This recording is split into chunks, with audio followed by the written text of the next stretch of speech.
Hello guys, welcome back to my YouTube channel. हमारा आज का टॉपिक है हीमोस्टेसिस। अगर आपको इस टॉपिक की नोट्स चाहिए तो आप मेरे टेलीग्राम चैनल पर जाकर वहां से इसकी पीडीएफ डाउनलोड कर सकते हैं। हीमोस्टेसिस क्या है? जब हमारी बॉडी में कहीं पे इंजरी होती है, कोई जख्म होता है या फिर चोट लगती है जहाँ से ब्लीडिंग होती है, तो उस ब्लीडिंग को रोकने के लिए हमारी बॉडी में जो फिजियोलॉजिकल प्रोसेस होता है उसको हम बोलते हैं हीमोस्टेसिस। हीमोस्टेसिस जो है वो एक ग्रीक लैंग्वेज से लिया गया वर्ड है, जिसको दो वर्ड्स को आपस में मिलाकर बनाया गया है, हीम प्लस स्टेसिस। हीम का मतलब है ब्लड और स्टेसिस का मतलब है हार्ट ऑफ ब्लड। हीमोस्टेसिस का सिंपल सा मीनिंग है the process of stopping bleeding is called haemostasis. जब हमारी बॉडी में इंजरी होती है तो हमारी बॉडी में एक नॉर्मल रिएक्शन होता है उस इंजरी को लेकर, ठीक है, जिसमें क्या होता है, जो लिक्विड ब्लड है उसको जेल या फिर सॉलिड फॉर्म में कन्वर्ट कर दिया जाता है। तो उससे क्या होता है, जहाँ पे इंजरी हुई है और जिस रास्ते से ब्लड जो है बॉडी से बाहर जा रहा है उस रास्ते को ब्लॉक कर दिया जाता है, मतलब उसको सील कर दिया जाता है with the help of gel या फिर सॉलिड फॉर्म ऑफ ब्लड, ताकि जो ब्लड है वो बॉडी से बाहर ना जा सके। तो उसको हम बोलते हैं हीमोस्टेसिस। अब जो हीमोस्टेसिस है इसको ब्रॉडली दो स्टेजेस में क्लासिफाई किया गया है। पहली स्टेज है प्राइमरी हीमोस्टेसिस और दूसरी है सेकेंडरी हीमोस्टेसिस। जो प्राइमरी हीमोस्टेसिस है इसमें क्या होता है, इसमें प्लेटेलेट प्लग की फॉर्मेशन होती है। जब हमारी बॉडी में इंजरी होती है तो उस इंजरी की जगह पे जहाँ पे ब्लड लॉस हो रहा है हमारी बॉडी से, उसको रोकने के लिए जो पहला स्टेप हमारी बॉडी लेती है उसको हम बोलते हैं प्राइमरी हीमोस्टेसिस। इसमें क्या होता है, जो हमारी बॉडी में ब्लड वेसल्स है जो रप्चर हुई है, मतलब कि जो डैमेज हुई है इंजरी से, वहाँ पर जो कोलेजन्स होते हैं वो एक्सपोज हो जाते हैं और इस वजह से वो एक्टिवेट हो जाती हैं, ठीक है। वो एक्टिवेट होते हैं तो वहाँ पर जहाँ पे चोट लगी है वहाँ पर वो एकोमुलेट हो जाते हैं, मतलब इकट्ठा हो जाते हैं और वो अट्रैक्ट करते हैं ज़्यादा से ज़्यादा प्लेटेलेट्स को। प्लेटेलेट्स क्या होते हैं, ये ब्लड सेल्स होते हैं जो हमारी बॉडी में जो ब्लड वेसल्स है वहाँ से वो कंटिन्यूसली फ्लोट करते रहते हैं, तो वहाँ से वो उनको अपनी तरफ आकर्षित करती है और इस वजह से जहाँ पर चोट लगी है वहाँ पर ज़्यादा से ज़्यादा जो प्लेटेलेट्स है वो इकट्ठा हो जाते हैं और वहाँ पर वो एक टेम्परेरी सील की फॉर्मेशन कर देते हैं, जिसको हम बोलते हैं प्राइमरी हीमोस्टेसिस। तो इसके बाद इसमें सेकंड जो स्टेज आती है वो आती है सेकेंडरी हीमोस्टेसिस।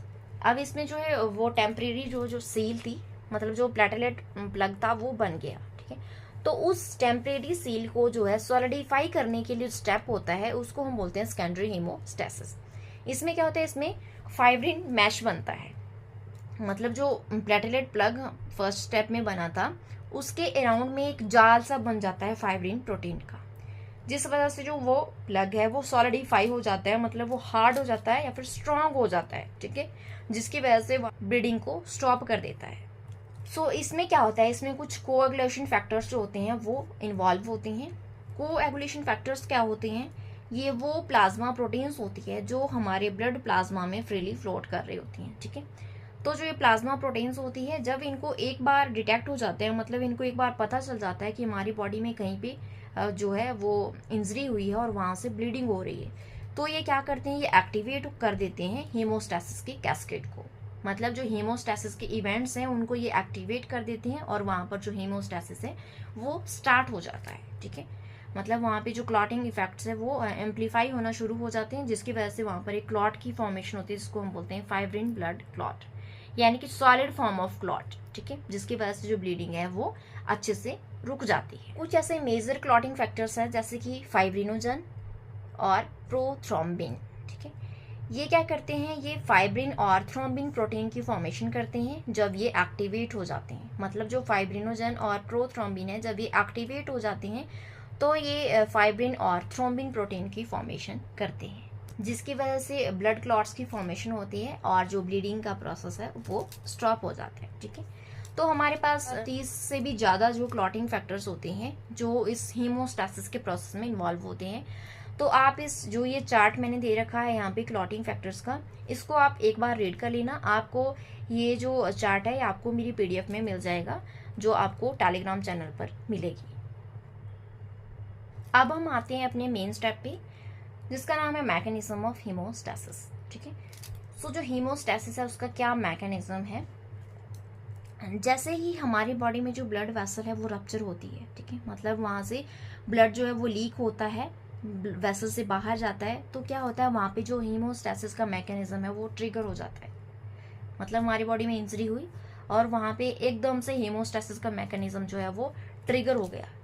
इसमें ऑलमोस्ट जो है वो 15 से 20 सेकेंड लगते हैं इसको ट्रिगर होने में, ठीक है। तो इस कॉम्प्लेक्स प्रोसेस में क्या होता है, इसमें 3 स्टेप्स आते हैं, मतलब जो मेजरली इसमें 3 स्टेप्स परफॉर्म होते हैं। वो 3 स्टेप जो है वो कैसे परफॉर्म होते हैं, नॉर्मली क्या होता है जो एंडोथेलियल सेल्स होते हैं ब्लड वेसल के, उसमें क्या होता है, उसमें कुछ ऐसे मॉलिक्यूल्स जो है वो वहाँ से रिलीज होते हैं जो कि प्रिवेंट करते हैं ब्लड क्लॉटिंग को। एज यूजुअल जो ब्लड हमारी बॉडी से फ्लो होता रहता है, अब उस ब्लड में जो क्लॉटिंग ना हो उसके लिए वो हम जो है ब्लड क्लॉटिंग को रोकने के लिए कुछ मॉलिक्यूल्स को वो सिक्रेट करते रहते हैं एंडोथेलियल सेल्स, ठीक है, जिसकी वजह से जो नॉर्मल ब्लड है वो क्लॉट नहीं होता है। लेकिन जब एंडोथेलियल सेल्स जो है वो डैमेज हो जाते हैं, जब इंजरी होती है हमारी बॉडी में ब्लड वेसल में और एंडोथेलियल सेल्स जो वो डैमेज हो गए, तो उस केस में क्या होता है, ये उन मॉलिक्यूल्स को सिक्रेट करना बंद कर देती है जो ब्लड को क्लॉट करते हैं। इसकी बजाय वो शुरू कर देती है कुछ ऐसे मॉलिक्यूल्स को सिक्रेट करना जो कि ब्लड क्लॉटिंग को प्रमोट करते हैं। तो इसमें वो सिक्रेट करती है वॉन विलेब्रेंड फैक्टर। सो जो ये वॉन विलेब्रेंड फैक्टर है ये इनिशिएट करता है हीमोस्टैसिस के प्रोसेस को। सो हीमोस्टैसिस के मैकेनिज्म में सबसे पहला स्टेप आता है वैसोकॉन्स्ट्रिक्शन ऑफ ब्लड वेसल या फिर वेस्कुलर स्पास्म, ठीक है। ये जो स्टेप है ये आता है प्राइमरी हीमोस्टैसिस के अंदर, ठीक है। इसमें क्या होता है, जो एंडोथेलियल सेल्स हैं जो डैमेज हुए हैं वेस्कुलर रप्चर में, वो सिक्रेट करते हैं एंडोथैलिन 1 के। जो एंडोथैलिन 1 जो ये प्रोटीन है ये मीडिएट करती है वैसोकॉन्स्ट्रिक्शन को। वैसोकॉन्स्ट्रिक्शन क्या है, जो हमारी ब्लड वेसल है उसका जो डायामीटर है वो कम कर दिया जाता है वैसोकॉन्स्ट्रिक्शन से, जिसकी वजह से जो ब्लड लॉस है वो कम होता है बॉडी से बाहर। अब इसके साथ साथ जो डैमेज एंडोथेलियम है ये कुछ ऐसे केमिकल कंपोनेंट्स को एक्सपोज करती हैं जो कि वैसोकॉन्स्ट्रिक्शन को प्रमोट करती हैं, जैसे कि सब एंडोथेलियल कोलेजन, एटीपी और वॉन विलेब्रेंड फैक्टर, ठीक है। ये जो कंपोनेंट्स हैं ये प्रमोट करते हैं वैसोकॉन्स्ट्रिक्शन को। इसके साथ साथ जो ये सब एंडोथेलियल कोलेजन है या फिर वॉन विलेब्रेंड जो फैक्टर है ये क्या करते हैं, ये प्लेटलेट्स को एक्युमुलेट करते हैं और इसकी वजह से जो प्लेटलेट्स है वो एक जगह पे इकट्ठा हो जाते हैं और वो एक दूसरे से चिपक जाते हैं। अब जब वो प्लेटलेट्स वहाँ पर चिपक जाते हैं तो वो कुछ और जो है कंपोनेंट्स उनको सिक्रिएट करते हैं, जैसे कि serotonin, ADP and thromboxane A2। ये जो कंपोनेंट्स है ये क्या करते हैं, ये फर्दर इंक्रीज कर देते हैं वैसोकॉन्स्ट्रिक्शन के प्रोसेस को, जिसकी वजह से जो हमारी बॉडी से बाहर जो ब्लड लॉस हो रहा है उसको रोक लिया जाता है। तो इस प्रकार से जो वैसोकॉन्स्ट्रिक्शन है ये जो स्टेप है ये परफॉर्म होता है छोटे या फिर माइनर रप्चर में, जो छोटी मोटी चोट लगती है उस केस में जो वैसोकॉन्स्ट्रिक्शन है ये वाला स्टेप ही काफ़ी होता है ब्लीडिंग को रोकने के लिए। अब दूसरा स्टेप हमारे पास आता है प्लेटलेट प्लग फॉर्मेशन। इसमें क्या होता है, जो वॉन विलेब्रेंड फैक्टर है वो क्या करता है, वो एक्टिवेट कर देता है प्लग फॉर्मेशन को, जिसकी वजह से क्या होता है, जो फ्रीली फ्लोटिंग प्लेटलेट्स होते हैं ब्लड के अंदर वो क्या करते हैं, वो इकट्ठा होना शुरू हो जाते हैं इंजरी वाली साइट पे, ठीक है। और वहाँ पे वो इकट्ठा हो जाते हैं और वो आपस में जुड़ जाते हैं, एक दूसरे के साथ वो चिपक जाते हैं और एक प्लेटलेट क्लम्प्स बना लेते हैं वहाँ पे, ठीक है। और जिसकी वजह से क्या होता है, जो ये प्लेटलेट्स जो वहाँ पर चिपके हैं वो कुछ अदर कंटेंट्स को भी रिलीज करते हैं, जैसे कि एडीपी। जो ये एडीपी है ये ज़्यादा से ज़्यादा प्लेटलेट्स को अपनी तरफ आकर्षित करते हैं। मतलब जो प्लेटलेट्स है वो वहाँ पर जहाँ पे इंजरी हुई है वहाँ पर वो इकट्ठा हुए, वो वहाँ पर चिपक गए और वहाँ पर चिपकने के बाद वो एक्टिवेट हो गए और उन्होंने कुछ ऐसे कंटेंट को रिलीज करना शुरू कर दिया जो कि और ज़्यादा प्लेटलेट्स को अपनी तरफ आकर्षित करे, जिसकी वजह से क्या होता है, जो प्लेटलेट्स है वो कोलेजन के साथ बाउंड हो जाते हैं, मतलब एंडोथेलियल लाइनिंग के ऊपर, और वो वहाँ पर टेम्परेरी एक सील फॉर्म कर देते हैं। मतलब वो टेम्परेरी जो ब्लीडिंग का प्रोसेस है उसको वो रोक देते हैं प्लेटलेट प्लग की हेल्प से, ठीक है, जिसको हम बोलते हैं प्राइमरी हीमोस्टैसिस। जब एक बार प्लेटलेट प्लग की फॉर्मेशन हो जाती है तो उसके बाद क्या होता है, जो क्लॉटिंग फैक्टर्स है वो एक्टिवेट हो जाते हैं। मतलब वहाँ पर क्लॉट फॉर्मेशन जो है वो शुरू हो जाती है और यहाँ से स्टार्ट होता है हमारा सेकंड स्टेप, सेकेंडरी हीमोस्टैसिस। अब जो प्लेटेलेट्स है वो किस तरह से यहाँ पे जो टेम्परेरी सेल की फॉर्मेशन करते हैं, जैसे कि अब ये है वोन विलिब्रेंट फैक्टर, ठीक है। ये यहाँ पर जो है वो कोलेजन के साथ अटैच हुआ और ये एक्टिवेट हो गया। तो इसने क्या किया, इसने जो प्लेटेलेट्स जो ब्लड वेसल के अंदर जो फ्लो कर रहे थे ब्लड के साथ, उनको अपनी तरफ आकर्षित करना शुरू कर दिया। अब जो प्लेटेलेट्स जब यहाँ पर अटैच हो जाएंगे तो ये एक्टिवेट हो गए, मतलब इन्होंने अपनी शेप चेंज कर ली और ये इस तरह से एक्टिवेट हो गए और इन्होंने कुछ ऐसे कंपोनेंट्स को रिलीज करना शुरू कर दिया जो और ज़्यादा प्लेटेलेट्स को अपनी तरफ आकर्षित करे, जैसे कि एडीपी या फिर थ्रोम्बोक्सिन A2, ठीक है। जिसकी वजह से जो प्लेटेलेट्स है वो और ज़्यादा इसकी तरफ आकर्षित हुए और यहाँ पर एक क्लॉट की फॉर्मेशन हो गई, मतलब एक टेम्परेरी सील बन गई जिसको हम बोलते हैं प्लेटेलेट प्लग। अब तीसरा स्टेप इसमें आता है हीमोस्टेसिस की मैकेनिज्म में, कोगुलेशन या फिर ब्लड क्लॉटिंग। इसमें क्या होता है, जो प्लग फॉर्मेशन हुई है उसको सॉलिडिफाई किया जाता है कोगुलेशन स्टेप में, मतलब जो टेम्परेरी सील फॉर्म हुई थी उसको सॉलिड फॉर्म में कन्वर्ट किया जाता है with the help of fibrin protein, ठीक है। वहाँ पे फाइब्रिन फाइबर का एक मैश बन जाता है, एक नेटवर्क बन जाता है, जिसकी वजह से जो ब्लड प्लग वहाँ पे फॉर्म हुआ था वो सॉलिड फॉर्म में कन्वर्ट हो जाता है। तो कोगुलेशन के स्टेप में क्या होता है, जो प्लेटेलेट्स है वो प्रोड्यूस करते हैं कुछ टिश्यू फैक्टर्स। ये जो टिश्यू फैक्टर्स है ये एक्टिवेट कर देते हैं इंट्रिंसिक और एक्सट्रिंसिक पाथवे ऑफ क्लॉटिंग। तो इसको एक्टिवेट करने के बाद क्या होता है, जो प्रोथ्रोम्बिन एक्टिवेटर है वो एक्टिवेट हो जाते हैं। जब ये एक्टिवेट हो जाते हैं तो ये प्रोथ्रोम्बिन को कन्वर्ट कर देते हैं थ्रोम्बिन में। तो ये थ्रोम्बिन जो है ये आगे चलकर कन्वर्ट करता है फाइब्रिनोजन को फाइब्रिन में, यानी कि ये फाइब्रिनोजन को एक्टिवेट कर देता है और उसको कन्वर्ट कर देता है फाइब्रिन में। अब जो ये फाइब्रिन प्रोटीन है ये क्या करेगी, ये पॉलीमराइज होगी, ठीक है। जब ये पॉलीमराइज होगी तो इसकी वजह से क्या होगा, जो फाइब्रिन प्रोटीन है इसके बहुत ज़्यादा मोनोमर्स बन जाएंगे, ठीक है। जो मोनोमर्स बनेंगे वो आपस में जुड़कर क्या बनाएंगे, फाइब्रिन का एक पॉलीमर बना देंगे और जिसकी वजह से जो प्लेटेलेट प्लग फॉर्म हुआ था उसके अराउंड में एक फाइब्रिन का मैश बन जाएगा, जिस स्टेप को हम बोलते हैं सेकेंडरी हीमोस्टेसिस। अब इस नेटवर्क के बनने से क्या होगा, ज़्यादा से ज़्यादा जो आरबीसीज है या फिर डब्ल्यूबीसीज है वो इसमें ट्रैप होंगे, मतलब इस जाल में फंस जाएंगे और जो क्लॉट है हमारा वो स्ट्रांग हो जाएगा या फिर हार्ड हो जाएगा, ठीक है। और इस वजह से जो ब्लड क्लॉट है उसकी फॉर्मेशन होगी, जिसको हम बोलते हैं थ्रोम्बोस। कोगुलेशन के स्टेप में जो प्लेटेलेट्स है वो एक्टिवेट करते हैं कोगुलेशन के दो पाथवे को, इंट्रिंसिक और एक्सट्रिंसिक पाथवे। तो ये क्या होते हैं, सो डेवी और रटनेफ ने 1965 में एक हाइपोथेसिस दी थी जिसका नाम है वाटरफॉल सीक्वेंस हाइपोथेसिस, ठीक है। इसमें उन्होंने एक्सप्लेन किया कि किस तरह से जो एक के बाद एक इवेंट होता है और ब्लड कोगुलेशन का जो प्रोसेस है वो कंप्लीट होता है। जो कोगुलेशन कैस्केड है ये इनिशिएट, मतलब ये शुरू हो जाता है जब हमारी बॉडी में एक्सट्रिंसिक और इंट्रिंसिक पाथवे जो है वो दोनों परफॉर्म होते हैं और आगे चलकर वो एक ही पाथवे में इमर्ज हो जाते हैं, जिसको हम बोलते हैं कॉमन पाथवे। अब इंट्रिंसिक पाथवे क्या होता है और एक्सट्रिंसिक पाथवे क्या होता है, इसको समझने के लिए आपको पहले जो क्लॉटिंग फैक्टर्स का मैंने एक चार्ट दिया है उसके बारे में पता होना चाहिए। सो इंट्रिंसिक पाथवे को हम कॉन्टैक्ट एक्टिवेशन पाथवे भी बोलते हैं। इसमें सबसे पहला स्टेप आता है फैक्टर 12 एक्टिवेशन। इसमें सबसे पहला स्टेप आता है फैक्टर 12 एक्टिवेशन। जो ये फैक्टर 12 है ये कॉन्टैक्ट करता है कोलेजन के साथ जो एक्सपोज हुआ है इंजरी में, उसके साथ ये कॉन्टैक्ट करता है और ये एक्टिवेट करता है intrinsic pathway in the presence of kininogen and kallikrein cofactors, ठीक है। और इसकी वजह से जो ये फैक्टर 12 है ये एक्टिवेट होकर कन्वर्ट हो जाता है फैक्टर 12A में। अब दूसरा स्टेप इसमें क्या होता है, इसमें फैक्टर 11 की एक्टिवेशन होती है। जो ये फैक्टर 12A है ये कन्वर्ट करता है फैक्टर 11 को फैक्टर 11A में, मतलब इसकी एक्टिवेटेड फॉर्म में इसको कन्वर्ट करता है इन द प्रेजेंस ऑफ किनिनोजन। और इसके बाद स्टेप आता है factor 9th activation. Factor 11A जो है ये क्या करता है, ये इसको एक्टिवेट करता है, मतलब फैक्टर 9 को ये एक्टिवेट कर देता है फैक्टर 9A में, ठीक है।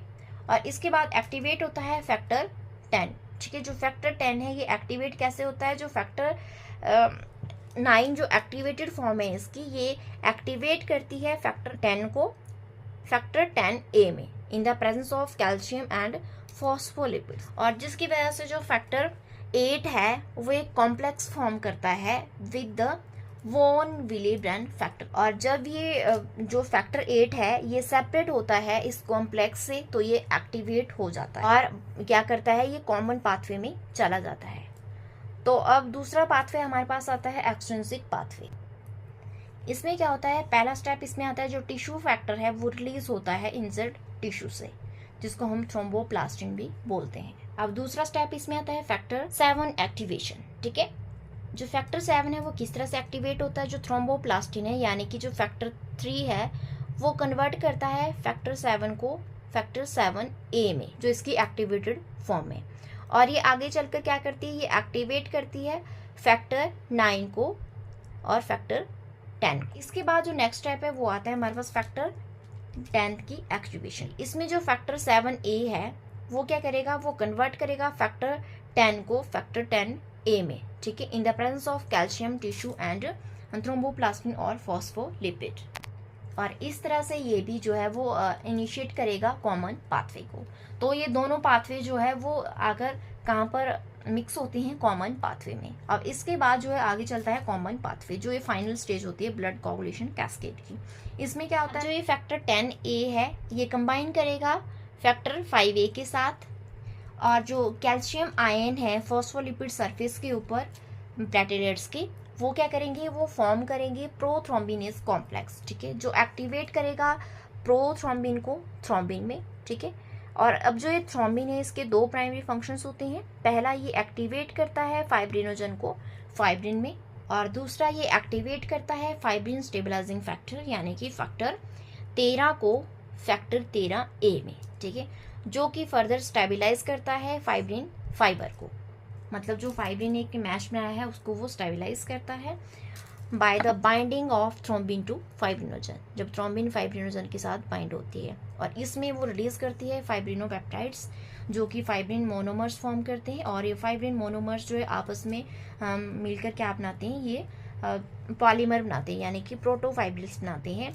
और इसकी पॉलीमराइजेशन होती है तो यहाँ पर बनता है फाइब्रिन पॉलीमर, जिसकी वजह से जो ज़्यादा से ज़्यादा आरबीसीज, डब्ल्यूबीसीज और प्लेटलेट्स हैं वो वहाँ पर इकट्ठा होती हैं, और इस तरह से एक सॉलिडिफाई फॉर्म में फाइब्रिन नेटवर्क की फॉर्मेशन होती है, और इस प्रकार से वहाँ पे एक हार्ड सॉलिड जो है क्लॉट बन जाता है, जिसकी वजह से जो ब्लड लॉस है वो बॉडी से बाहर नहीं होता है।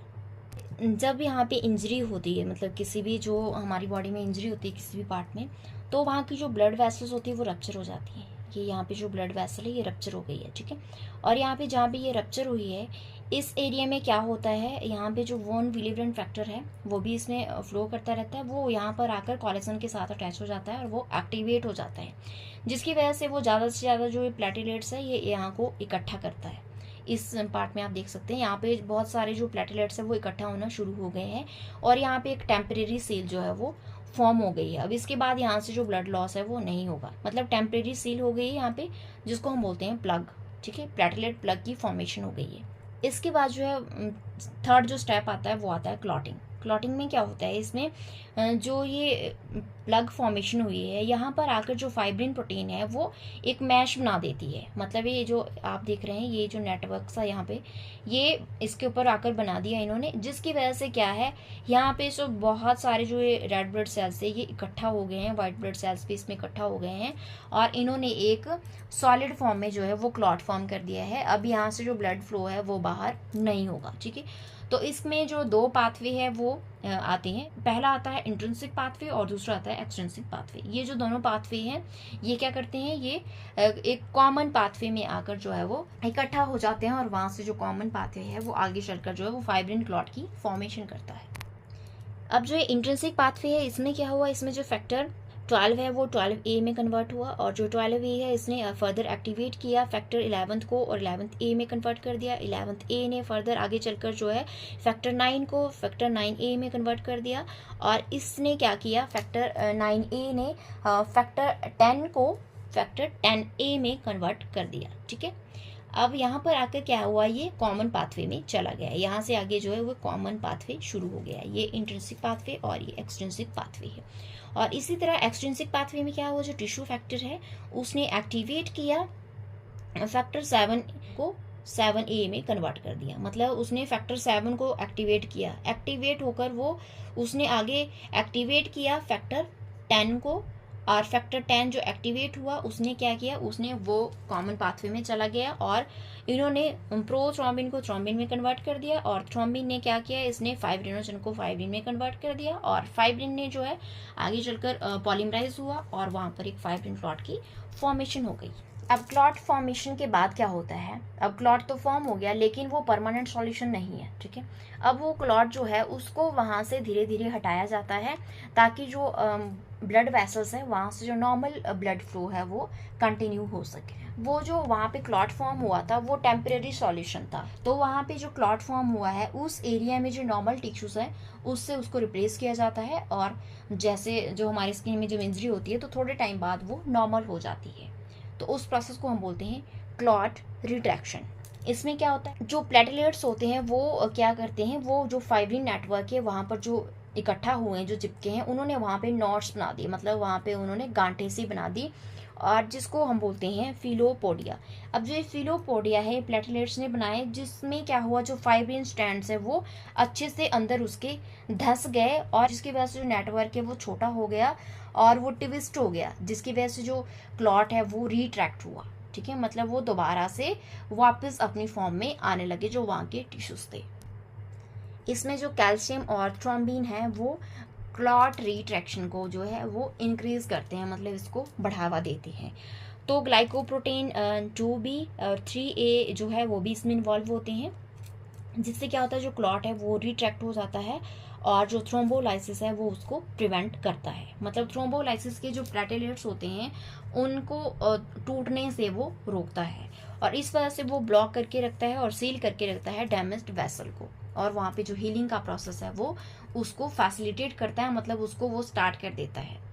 तो एकदम से तो वो सारे वहाँ से नहीं हट जाएंगे। वो जो क्लॉट रिट्रैक्शन को सिंपल मीनिंग जो इसका है वो है कि जो थक्के हैं उनको निकालना, मतलब जो वहाँ पे जो क्लॉट्स बने हैं उनको निकालना, ताकि वो फ्यूचर में कोई आगे प्रॉब्लम क्रिएट ना करे ब्लड वेसल के अंदर। अब लास्ट स्टेप इसमें आता है फाइब्रिनोलाइसिस। फाइब्रिनोलाइसिस में क्या होता है, इसमें जो थ्रोम्बिन है और थ्रोम्बोमॉड्यूलिन जो प्रोटीन है वो एक्टिवेट करती है प्रोटीन सी को, और जो प्रोटीन सी है ये एक्टिवेट कर देती है इनहिबिटर्स ऑफ प्लाज्मिन एक्टिवेटर, ठीक है।